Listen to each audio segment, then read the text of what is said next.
എന്താ വെച്ചാ വൈകിയത്? വരുന്ന വഴിക്ക് ഒരാളിനെ കണ്ടിട്ടുണ്ടായിരുന്നു മോളെ, അതുകൊണ്ടാണ് പോയി. ആരാച്ചാ? അത് ഇവിടുത്തെ ഉള്ള ആളല്ല, പട്ടാമ്പിയിൽ നിന്ന് എന്താ അത് മോൾക്കൊരു കല്യാണ ആലോചനയും കൊണ്ട്. എനിക്ക് കല്യാണം ആലോചിച്ചിട്ടോ? അത് ഇത്രയും ദൂരമുള്ള ആളോ? അവരെങ്ങനെ ഇവിടെ എത്തിച്ചാ? ബ്രോക്കർമാർക്ക് അവിടെയും ഇവിടെയൊക്കെ കണക്ഷൻ ഉണ്ടാവുമല്ലോ, അതുകൊണ്ടങ്ങനെ വന്ന. അല്ല, എന്നിട്ട് അയാളോട് അച്ഛൻ എന്താ പറഞ്ഞ്? മോളോട് ചോദിക്കാതെ ഞാനൊരു തീരുമാനം എടുക്കില്ലല്ലോ മോളെ. ഞാൻ എന്താ പറയാ? എന്തായാലും ഇപ്പം കല്യാണം ഒന്നും വേണ്ടച്ചാ, ആദ്യം നല്ലൊരു ജോലി കിട്ടട്ടെ, അതൊക്കെ കഴിഞ്ഞിട്ട് മതി. നല്ല ചെക്കനാ മോളെ. അച്ഛനും അമ്മയും 6 മാസം മുമ്പ് മരിച്ചു. അവർക്ക് നല്ല സ്വത്തും ഇതൊക്കെ ഉണ്ട്. എന്നാലും അവർ ഇത്രയും ദൂരം വന്നിട്ട് ഇവിടെ നിന്നൊക്കെ പെണ്ണെടുക്കേണ്ട കാര്യം എന്താ? അതൊന്നും കാര്യമില്ല മോളെ. നമ്മുടെ അഖില് കാസർഗോഡിൽ നിന്നാണല്ലോ പെണ്ണ് കിട്ടിയത്. അവിടെയൊന്നും കുട്ടികളൊന്നും ഇല്ലാത്ത കാരണമായിരിക്കും. അല്ല, രണ്ടാളും കൂടി എന്ത് സംസാരിക്കണേ? വേറെ ഒന്നുമില്ല, മോൾക്ക് നല്ലൊരു ആലോചന വന്നിട്ടുണ്ട്. അവർക്ക് 2 മില്ലും കാറും വീടുകളും നല്ല സെറ്റപ്പാണ് അവർക്ക്. എത്ര ആലോചന വന്ന് ഒന്നും ശരിയായിട്ടില്ല മോളെ. ഇതൊന്ന് നോക്കിയാലോ? വേണ്ടമ്മ, എന്തായാലും കുറച്ചുകൂടി കഴിയട്ടെ. എന്ത് കുറച്ചുകൂടി കഴിയട്ടെ എന്ന്? ഇപ്പം തന്നെ 28 വയസ്സായില്ലേ? ഗവൺമെൻറ് ജോലി ഇല്ല എന്നല്ലല്ലോ ഉള്ളൂ, ഒരു ജോലി ഉണ്ടല്ലോ. സമ്മതിക്കും മോളെ. 28 വയസ്സായിട്ടേ നീ ഇവിടെ തന്നെ ഇരിക്കുക പറഞ്ഞത് നമ്മൾക്ക് ഒരു സങ്കടമല്ലേ. ഇപ്പം അവരെന്തായാലും ജസ്റ്റ് അന്വേഷിച്ചു എന്നല്ലേ ഉള്ളൂ. പെണ്ണാണോ വരട്ടെ അച്ഛാ, എന്നിട്ട് ബാക്കി തീരുമാനിക്കാം.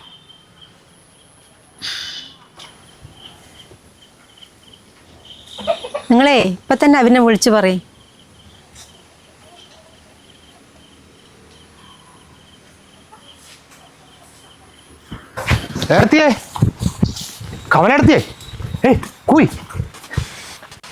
നീ എന്താണ് ദിവാര മീൻകാരൻ വിളിച്ചു പോകുന്ന പോലെ കൂയി പറഞ്ഞിട്ട് വരുന്നത്? ഞാൻ ആദ്യം നിങ്ങളുടെ വീട്ടിൽ പോയി, അവിടെ മൂപ്പര് മാത്രമേ ഉള്ളായിരുന്നു. മൂപ്പര് പറഞ്ഞു ഇങ്ങോട്ടാ വന്നത്.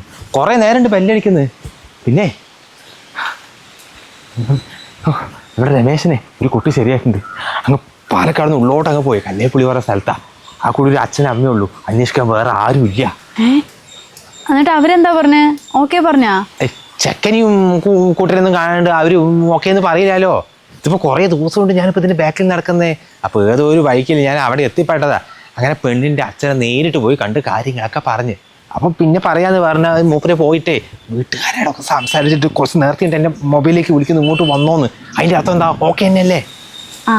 അപ്പം നിന്റെ മൊബൈലിലേക്ക് അവർ തിരിച്ചു വിളിച്ചു അല്ലേ? അനദിവാര അപ്പം പെണ്ണ് കാണാൻ പോകുന്ന കാര്യം അങ്ങനെ എന്തെങ്കിലും അവർ സൂചിപ്പിച്ചാ? ഓ തന്നെയാണ്. ഈ ഞായറാഴ്ച നമുക്ക് അങ്ങോട്ട് പെണ്ണ് കാണാൻ പോണെന്ന്. അതല്ലേ ഞാനിപ്പോൾ ഓടിക്കതച്ച് ഇങ്ങോട്ട് വന്നത്. ഞായറാഴ്ച അല്ലേ? അല്ല ദിവാകര, അപ്പോൾ നമ്മൾ അങ്ങോട്ട് പെണ്ണ് കാണാൻ പോയി കഴിഞ്ഞാലേ അതിൽ അന്വേഷിക്കാനായിട്ട് ഇങ്ങോട്ട് വരുമോ? ഓ അതല്ലേ പറഞ്ഞത്, അവിടെ അന്വേഷിക്കാൻ പിടിക്കാനൊന്നും ആളില്ലാന്ന്. ആ കൂടെ ഒരു പാവം അച്ഛനും അമ്മയേ ഉള്ളൂ. എല്ലാ കാര്യങ്ങളും ഞാൻ അന്വേഷിച്ചു വന്നതാ. അപ്പം നമ്മൾ പെണ്ണ് കാണാൻ പോകുന്ന സമയത്ത് നിങ്ങളൊരു മയത്തിലൊക്കെ ഒന്ന് പെരുമാറി അഭിനയിച്ച കാര്യം ഓക്കെയാണ്. സംഭവമൊക്കെ ശരി തന്നെ, പക്ഷെ ചെക്കൻ്റെ കാര്യം അറിയാലോ, ഏത് നേരം കുടിച്ച് നടക്കുകയല്ലേ. അപ്പം ഇനിയും കൊണ്ട് എങ്ങനെയാണ് നമ്മൾ നാട്ടിൽ പെണ്ണ് കാണാൻ പോവുക? ഒരു ദിവസത്തെ കാര്യമില്ലേ, അതും കുറച്ച് നേരം. അത്രയും സമയമെങ്കിലും എങ്ങനെയെങ്കിലും ചെക്കനോട് വെള്ളം ഇരിക്കാൻ പറയും. അത് കുഴപ്പമില്ല, ഒരു ദിവസത്തെ കാര്യമല്ലേ.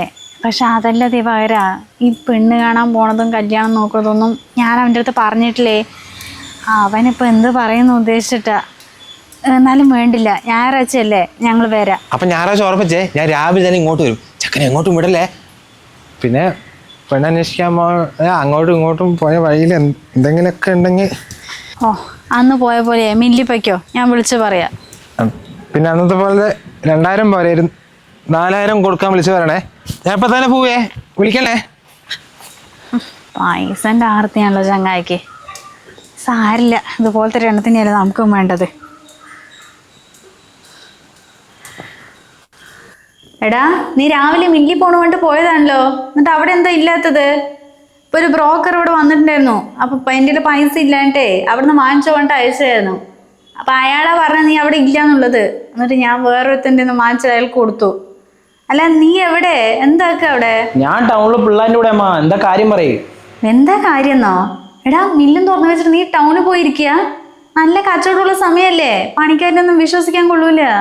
ഇത്രയും ആത്മാർത്ഥ കാണിച്ച് അവിടെ പോയി നിൽക്കാനേ, അത് എൻ്റെ മില്ലൊന്നല്ലല്ലോ, ആ രമേശേട്ടൻ്റെ അല്ലേ. അയാളാണെങ്കിൽ ഫുൾ ടൈം കുടിയും. അവൻ അങ്ങനെ ഏത് നേരം കള്ളു കുടിച്ച് നടക്കുന്നതുകൊണ്ടല്ലടാ നീ ഞാനൊക്കെ ഇങ്ങനെ നെളിഞ്ഞ് നടക്കുന്നത്. അവൻ ദിവസവും മില്ലിൽ വന്ന് കണക്കും കാര്യങ്ങളൊക്കെ എടുത്ത് നോക്കിയിട്ടുണ്ടെങ്കിലേ പിന്നെ എന്തിനു പറ്റുമായിരുന്നു? ഇത്രയും പഠിച്ചിട്ടും മാസം 10-30,000 മേലെ നിനക്ക് ഏതെങ്കിലും കമ്പനിയിൽ സാലറി കിട്ടിയാ? ഇപ്പോൾ ഇവിടുന്ന് 1-1.5 ലക്ഷം നീ മുക്കുണ്ടെന്ന് എനിക്ക് നന്നായിട്ട് അറിയാം. ഒരു പേരിന് 10-60,000 എനിക്കും തരും, 40,000 ആ ചെക്കൻ്റെ അക്കൗണ്ടിൽ ഇട്ട് കൊടുക്കും. അത് ബാക്കിയൊക്കെ നീ എടുക്കുന്നില്ലടാ. എന്നിട്ട് അവ പഠിപ്പിക്കാൻ വരുന്നത്. എടാ 2 മില്ല ഉള്ളത്. നല്ല രീതിക്ക് നിന്നിട്ടുണ്ടെങ്കിലേ ഇനിയും ലക്ഷങ്ങൾ മാസം മാസം നമുക്ക് ഉണ്ടാക്കാം. എടാ പണിക്കാരൊന്നും വിശ്വസിക്കാൻ കൊള്ളില്ലടാ, ഫുള്ള് കള്ളന്മാരാ. അതല്ലേ ഞാൻ അങ്ങനെ ഇടയ്ക്കിടയ്ക്ക് വിളിക്കുന്നത് നിന്നെ. അവിടെ ഒന്നും ഒരുത്തനും തിരിമറി നടത്തില്ലമ്മാ. എൻ്റെ സ്വഭാവം അവിടെ എല്ലാവർക്കും അറിയാം. പിന്നെ ഫോണിൽ CCTV ഒക്കെ ഉണ്ടമ്മാ, എനിക്ക് ഇവിടെ നിന്ന് കാണാൻ പറ്റും. നീ ഒരു പേരിന് മൊബൈലിൽ കൂടെ നോക്കിയിട്ടേ പിള്ളേരുടെ കൂടെ പാർട്ടിയും കൂടി നടക്കണ്ട. നമ്മൾ പോയില്ലെങ്കിൽ ഒന്നും ശരിയാവില്ലടാ. നീ ഇപ്പോൾ നേരിട്ട് പോകാൻ നോക്ക്. അതൊക്കെ ഞാൻ നോക്കിക്കോളാം. പിന്നെ ബ്രോക്കറിന് എന്തിനാ അങ്ങോട്ടൊക്കെ അയക്കുന്നത്? അല്ലെങ്കിൽ രമേശിന് എന്തിന് ഇത്രയൊക്കെ പൈസ? കുടിക്കാൻ രാവിലെ 2,000 കൊടുക്കുന്നു, വൈകുന്നേരം 4,000 കൊടുക്കുന്നുണ്ട്, ഞായറാഴ്ച 10,000 എടുത്തിട്ട് പോകുന്നുണ്ട്. ഇതൊക്കെ എന്തിനാ? എടാ മോനെ, നീ അവന് കൊടുക്കുന്നതിന് ഇങ്ങനെ കണക്ക് പറയാൻ നിൽക്കല്ലടാ. ഈ കാണുന്ന മുഴുവൻ അവൻ്റെ പേരിലുള്ളതല്ലേ. അമ്മ ഒന്നും കാണാണ്ട് അവനിങ്ങനെ വാരി കോരി കൊടുക്കില്ലാന്ന് എൻ്റെ മോനും അറിയുന്ന കാര്യല്ലേ. അവൻ കുടിക്കട്ടെടാ. കുടിച്ച് കുടിച്ച് കുടിച്ച് അവൻ സ്വയം നശിക്കട്ടെ, അവസാനം ഇല്ലാണ്ടാകണം. അങ്ങനെ സംഭവിച്ചു കഴിഞ്ഞാലേ ഈ കാണുന്ന കോടിക്കണക്കിന് ആസ്തി മുഴുവനും എൻ്റെ മോൻ്റെ പേരിലാകും. അതൊന്നും അങ്ങനെ തീരില്ലമ്മേ. നമുക്കേ അവൻ്റെ അച്ഛനും അമ്മയും തീർത്ത പോലെ അവനങ്ങോട്ട് തീർത്താലോ? ഉണ്ടാതിരുന്നോണം. നിന്റെ അടുത്ത് പലതവണ ഞാൻ പറഞ്ഞിട്ടില്ലടാ ഇതുപോലുള്ള കാര്യങ്ങൾ ഫോണിൽ സംസാരിക്കണ്ടെന്ന്. നമ്മൾ രണ്ടാളും നേരിട്ട് കാണുമ്പോൾ മാത്രം കാര്യങ്ങൾ പറഞ്ഞാൽ മതി, കേട്ടില്ലടാ? എടാ മോനെ, ഒരിക്കൽ ചക്ക വീണ് മുയല് ചത്തു വേണ്ടേ, എല്ലായ്പ്പോഴും അങ്ങനെ ആകണമെന്നില്ല. അതുകൊണ്ട് സൂക്ഷിച്ച് കളിച്ചാൽ നമുക്ക് നല്ലത്. അല്ലെങ്കിലേ ജയിലിൽ പോയി കിടക്കേണ്ടി വരും രണ്ടും.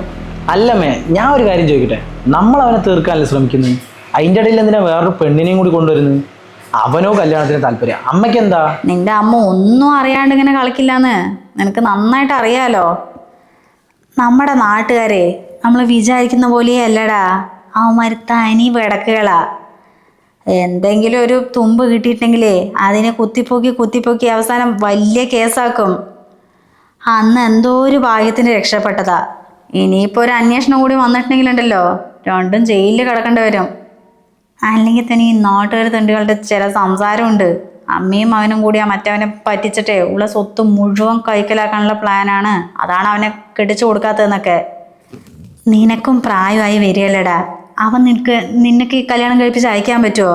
ഈ നാട്ടുകാർ തണ്ടുകൾ എന്താ പറയുക? അതുകൊണ്ടല്ലേ അമ്മ ഒരു ഗതിയും പരഗതി ഇല്ലാത്ത ഒരു ദരിദ്രവാസി പെണ്ണിനെ തിരഞ്ഞെടുത്തപ്പോൾ അവനെ കല്യാണം കഴിപ്പിക്കാൻ നിൽക്കുന്നത്. അവള് വരട്ടെടാ, വരട്ടെ. എന്നിട്ട് സൗകര്യം പോലെ രണ്ടിനെയും ഇവിടെ വെച്ച് തീർക്കാം.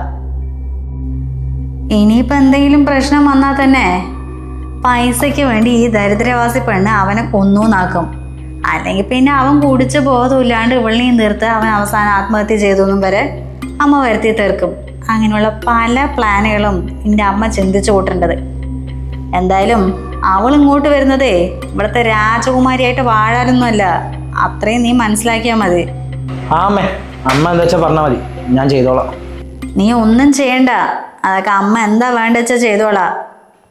നീ ഇപ്പോൾ ഒരു കാര്യം ചെയ്, നേരെ മില്ലിലേക്ക് വിട്ടോ. അത് കഴിഞ്ഞിട്ടേ ഒന്ന് പറമ്പിലേക്ക് പോകണം. അടയ്ക്കും തേങ്ങയ്ക്കിടെ ആള് വരുന്നുണ്ട്. അറിയാലോ, നല്ല ആദായം കിട്ടുന്നതാ. അതുകൊണ്ട് കണക്കും കാര്യങ്ങളൊക്കെ നല്ല എണ്ണി തിട്ടപ്പെടുത്തിക്കോ. പിന്നെ അവിടെ കിട്ടുന്നതിൻ്റെ 10-1 പോലും നമ്മൾ ഇവന് കൊടുക്കുന്നില്ല. എല്ലാം നമ്മൾ രണ്ടും കൂടിയിട്ട് അനുഭവിക്കുന്നത്. അത് ഓർമ്മയുണ്ടല്ലോ? പിന്നെ കള്ളും കുടിച്ച് വീട്ടിലിരിക്കുന്നവനൊക്കെ കണക്ക് പറഞ്ഞു കൊടുക്കല്ലേ. ഇപ്പൊ കൊടുക്കുന്ന പൈസ ഇല്ലേ, അതൊക്കെ മതി. എടാ പിന്നെ ആ കാർ എന്തിനാ നീ ഇവിടെ ഇട്ടിട്ട് പോയിരിക്കുന്നത്? ഈ കള്ളു കൂടി എന്തിൻ്റെ വല്ല ആവശ്യമുണ്ടാ? നിനക്ക് എടുത്തിട്ട് പോയിക്കൂടായിരുന്നോ? അത് അവന്റെ കൂട്ടുകാരനല്ലേ ദിനേശൻ. അവൻ എന്തോ ഒരു ആവശ്യം പറഞ്ഞിട്ട് കാർ എടുത്തിട്ട് പോയതാ. പിന്നെ അത് അവിടെ കൊണ്ടിട്ടിരിക്കുന്നു. ഓ, അവന് കുറേ അലവലാതി കൂട്ടുകെട്ടുകളുണ്ടല്ലോ, കുറേ എണ്ണം മുതലാക്കാൻ വേണ്ടി നടക്കുന്നത്. നീ അവർക്കൊന്നും കൊടുക്കാൻ നിൽക്കണ്ട. എന്തായാലും രമേശനൊന്നും കാർ എടുക്കില്ല. ഏത് നേരവും തണ്ണിയും അടിച്ച് നടക്കുകയല്ലേ. നീ ഒരു കാര്യം ചെയ്യ്, അത് ഇവിടെ നിന്ന് എടുത്തിട്ടേ വീട്ടിൽ കൊണ്ടിട്. ആമേ, ഞാൻ നാളെ വന്ന് എടുത്തോളാം. അല്ലെങ്കിൽ അമ്മ ഒരു കാര്യം ചെയ്യും, വരുമ്പോൾ ആ കീയും എടുത്തോ. ആടാ, അത് ഞാൻ കൊണ്ടുവരാം. ശരി, നീ വെച്ചോ. എന്താടാ വല്ല നടക്കോ? കുറെ നേരമായല്ലോ.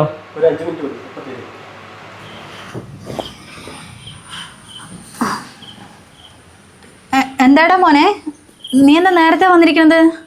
അല്ലാണ്ട് 8-9 മണി കഴിയാണ്ട് വീട്ടിലെത്തില്ലല്ലോ. ഒന്നുമില്ല അമ്മായി. ഇന്നെന്താ മോനെ, കുടിച്ചില്ലേ? ഇല്ല. ഓ, അമ്മായിൻ്റെ പ്രാർത്ഥന ദൈവം കേട്ടു. ഒരു ദിവസമെങ്കിലും കുടിക്കാണ്ട് വന്നല്ലോ. എന്താടാ മോനെ, എൻ്റെ അടുത്ത് പൈസ ഇല്ലായിട്ടാ? അമ്മായി രാവിലെ തന്ന പൈസ ഷിബു വന്നിട്ടുണ്ടായിരുന്നു. എന്താ ആവശ്യമുണ്ടെന്ന് പറഞ്ഞപ്പോൾ ഞാൻ കൊടുത്ത. പിന്നെ അമ്മായിയോട് ചോദിക്കാനൊരു മടി. എടാ, അമ്മായിൻ്റെ കയ്യിലുള്ളത് നിന്റെ പൈസ തന്നെയല്ലേ? ഒരുമിച്ച് തന്നാ നീ എല്ലാം കൂടി ചിലവാക്കാൻ മട്ടല്ലേ കുറച്ച് കുറച്ച് തരുന്നത്. നീ എന്തായാലും നിൽക്ക്, അമ്മായി എടുത്തിട്ട് വരാം.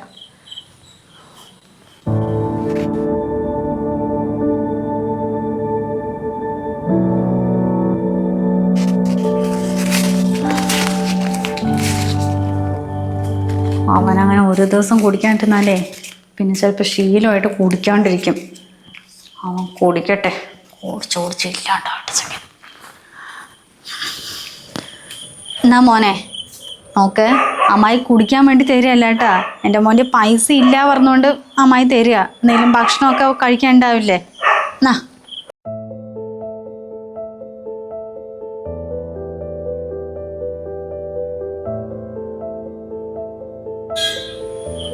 മോനെ, കുടിക്കരുത് കേട്ടോ.